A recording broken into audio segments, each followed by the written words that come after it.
আজ কি রান্না হয়েছে বলো তো? আজ রান্না হয়েছে, দেখো, ভাত তো আছে, শাক ভাজা, মোটে শাক ভাজা, শুকনো লঙ্কা দিয়ে নিরামিষ ভাজা করেছি, আলু ভাজা করেছি। এটা হলো কুমড়ো, ডাঁটা, আলু, বড়ি দিয়ে, এই যে বড়ি দিয়ে একটা ঘন্ট মতন তরকারি করেছি মাখা মাখা।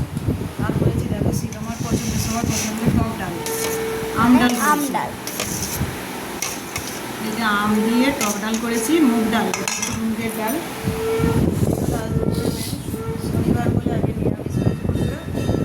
কিন্তু কি আছে, অনেক ভালো ভালো হয়েছে জিনিস। হ্যাঁ, আগে ভালো ভালো টক ডাল আছে, স্পেশাল টক ডাল।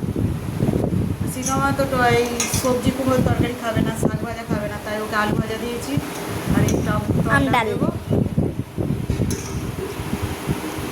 এই তো আম পড়েছে আমার টক ফাতে। ডাল খেতে কারা কারা